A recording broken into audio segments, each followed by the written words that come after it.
Hi, this is Beersborn. Welcome back.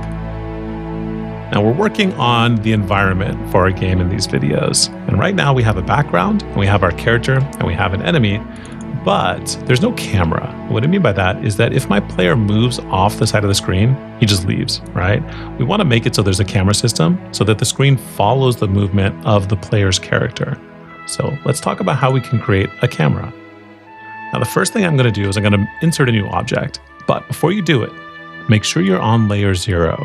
After last video, we have multiple layers now, right?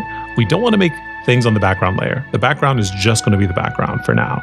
So we want to add new objects when we're on layer 0. So check to make sure that you're on the right layer.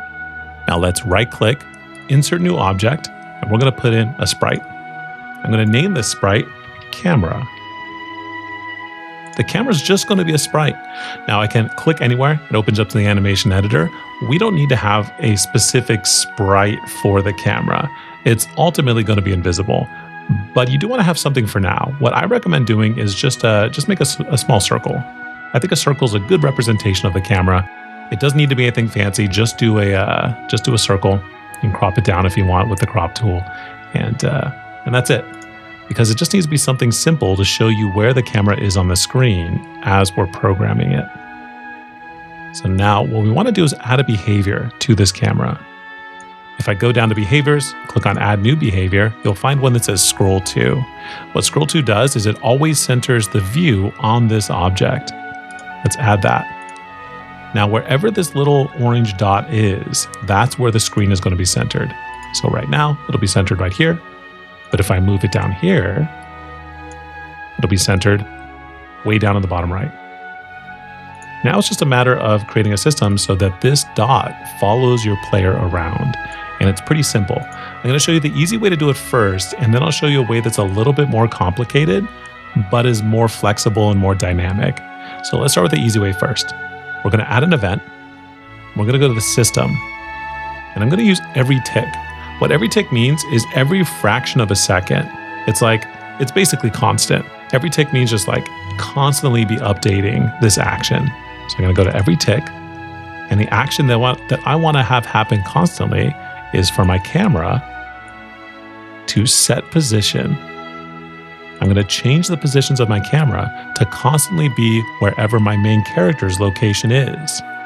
So when we have this action open, it's asking for X and Y coordinates. X coordinates are where the object is on a left to right basis, and Y is up and down. Positive numbers to the right for X, to the left for X are negative numbers. For Y, positive numbers are down and negative numbers are up. So what I'm going to type in here is the location of my main character. And I can do that by typing in the name of my main character. Mine is just called main character to keep it simple. Yours is probably some other name, right? So whatever the name is that you've been using for your main character. And then a period, X. This is your main character's X location. Same for the Y. Main character dot Y. Your main character's Y location. So now every second, and not even every second, every fraction of a second, the camera's position will be set to your main character's position. And that alone should be enough to work. Now I can see that the yellow dot that I've created is always right on top of my player, and the screen will scroll to match where it is. We have a camera. Now we have a much wider world we can design for. We have a whole space that we can use for our levels. But let me show you how to make this a little bit better. Right now the camera is always right on top of the player, right? What if you want the camera to be more smooth? What if you want the camera to maybe move around separately from your player? Let me show you how we can create that. It's just a matter of changing this action. So I'm going to double click on the set position action. And what I'm going to type in instead of main character.x and main character.y is this kind of long string of things, starting with the word Lerp, which is a weird word. I honestly don't know why it's called Lerp, but what it means, what it does in effect is slows down the movement between two objects so that the camera will kind of smoothly follow along behind your character. The way that you use Lerp is by typing in Lerp and then having an open parentheses. And it says you have to type in an A, a B, and an X. The A is the name of the first object that's moving, which for us is going to be our camera. So camera.x.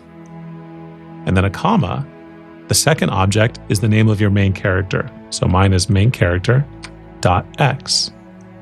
The third number is how fast the camera is going to move. For us, I recommend using a really small number here. So I'm going to do like 0.05, a really small number. So that way the camera is nice and slow and fluid. And then a close parentheses. We're going to do the same thing for the Y. Lerp, parentheses, camera.y this time, comma, main character.y, 0.05. Let's test it out. Now notice how the camera is kind of like smoothly following with me. And when I stop running, it just kind of gradually catches up to me. It's a small difference, but it makes a pretty big impact in the way that your game looks by having a more smooth, dynamic camera like that. The other thing that's cool about Lerp is that you can have it move around separately. Like, notice right when I start the game, notice how the camera kind of swings up to my player. If you move the camera somewhere else, it'll like use that Lerp command to make it gradually move to your player's location. So you can do some kind of cool cinematic stuff with that. Now, the other thing I want to point out is that when I'm running to the right, notice how my player character is kind of close to the right side of the screen. Same with the left. That's fine, except that your player might be kind of bothered by that. Imagine you're running to the right, and then there's an enemy that pops up on the right side of the screen. It doesn't give you much time to react. What we can do with the camera, now that we have the Lerp on it, is we can adjust it so it's either ahead or behind our character to give the player a little bit more of a vision of what's coming up as they move. Let me show you how to do that. We're again just going to make a difference to this action right here. What I'm going to do is for the X location, I'm going to add a certain amount of pixels to its X location.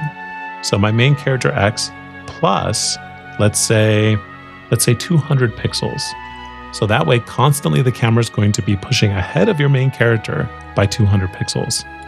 And you can test it out, and you can see that the camera is now ahead of my player, which gives me a little bit more vision. You can make that number bigger to make it more dramatic. Maybe I'll try 300. Or you can make it smaller to make it a little bit more centered on the screen.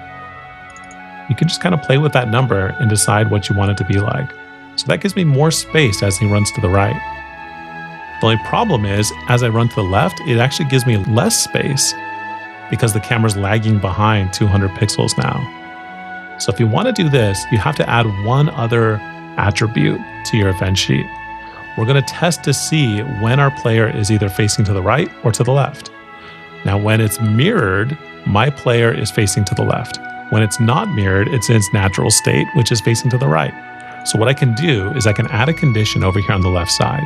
I could say that, okay, every tick, I'm going to check to see if my main character is either mirrored or not mirrored. If it is mirrored, then I should make the camera be on the left side of my character. If it's not mirrored, he's facing to the right, the camera should be on the right side, right? So if I add pixels, the camera moves this way. If I subtract pixels, the camera moves this way. So when my character is mirrored, I'm actually going to subtract 300 pixels so that the camera will be behind it to the left. Now, when it's to the right, I can just copy and paste this and say that when it's not mirrored, right-click Invert, I can add 300 pixels.